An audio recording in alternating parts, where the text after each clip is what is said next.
The NBA has seen countless incredible seasons, but only a few can be considered the greatest individual campaigns of all time. What makes a season truly legendary? Is it the raw numbers, the accolades, or the sheer dominance over the competition?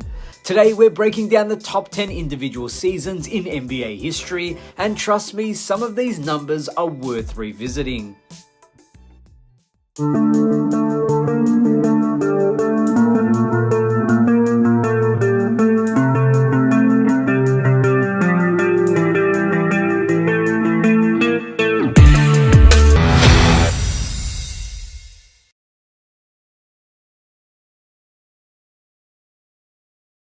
Kicking off our list is the Greek freak, Giannis Antetokounmpo, who put up one of the most complete seasons we've ever seen in 2019-2020. At just 25 years old, Giannis averaged 29.5 points, 13.6 rebounds, and 5.6 assists, while leading the Milwaukee Bucks to the best record in the NBA. He became just the third player in history to win both MVP and Defensive Player of the Year in the same season, joining the elite company of Michael Jordan and Hakeem Olajuwon. Despite his dominance, the Bucks fell short in the playoffs, leaving some to question if this season belongs in the all-time conversation. But looking at the numbers, the accolades, and the impact on both ends, there's no doubt that Giannis' 2019-20 campaign was one for the ages. When we talk about players who changed the game, Bill Russell's name should always be in the conversation. His 1964-1965 season is a perfect example of his impact. Averaging a ridiculous 24 rebounds per game, Russell was a defensive anchor who led the Celtics to yet another championship. His ability to control the paint and his leadership made him the heartbeat of the most dominant dynasty in NBA history. Russell wasn't known for scoring, but his rebounding, defense, and sheer will to win makes this season one of the greatest ever. Even in the playoffs, he stepped up his game, averaging 25.2 rebounds per contest. That's an insane level of dominance in an era full of Hall of Famers. Wilt Chamberlain's rookie season wasn't just great, it was historic.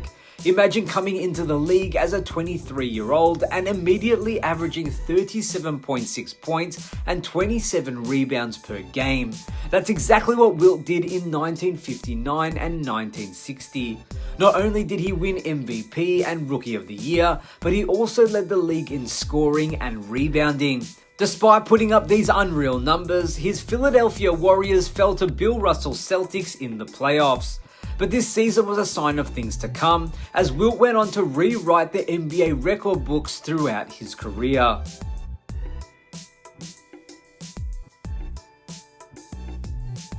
Kareem Abdul-Jabbar was the all-time leading scorer in NBA history, and his 1975-76 season with the Lakers was arguably his best. He put up 27.7 points, 16.9 rebounds, and 4.1 blocks per game, leading the league in both rebounds and blocks. What makes this season even more special is that Kareem led several advanced metrics, including player efficiency rating and win shares.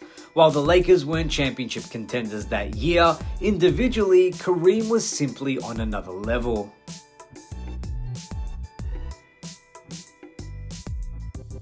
If we're talking about statistical dominance, Wilt's 1961-62 season might be the most ridiculous ever. He averaged 50.4 points and 25.7 rebounds per game, scoring a total of 4,029 points that season. No other player in history has even come close. The most legendary moment of the season, the 100-point game against the New York Knicks. Despite these absurd numbers, Wilt somehow didn't win MVP. Bill Russell took the award due to his team's success. But make no mistake, this was one of the greatest individual seasons we've ever seen. Jokic's 2021-22 season was historic in a different way. The reigning MVP averaged 27.1 points, 13.8 rebounds, and 7.9 assists, while setting an all-time record in player efficiency rating. Despite his team's early playoff exit, his dominance in every statistical category proved that he was carrying the Denver Nuggets on his back. Advanced stats love Jokic, and this season solidified his place as one of the most uniquely dominant big men in NBA history. What's crazy is that this current season he's playing could end up being even greater, but we'll have to wait and see what happens. LeBron James has had so many legendary seasons that it's tough to pick just one, but the 2011-2012 season stands out. He won both MVP and Finals MVP while leading the Miami Heat to a championship, averaging 27 points, 7.9 rebounds, and 6.2 assists. LeBron was at the peak physically and mentally, dominating both ends of the court. His all-round brilliance helped him silence critics who doubted his ability to win a championship.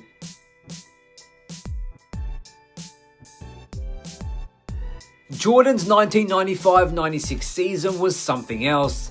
He came back after a nearly 2-year hiatus and led the Bulls to a 72-10 record while winning MVP, Finals MVP, and All-Star Game MVP. He also averaged 30.4 points per game and reclaimed his title as the best player in the world. There doesn't really need to be anything else said.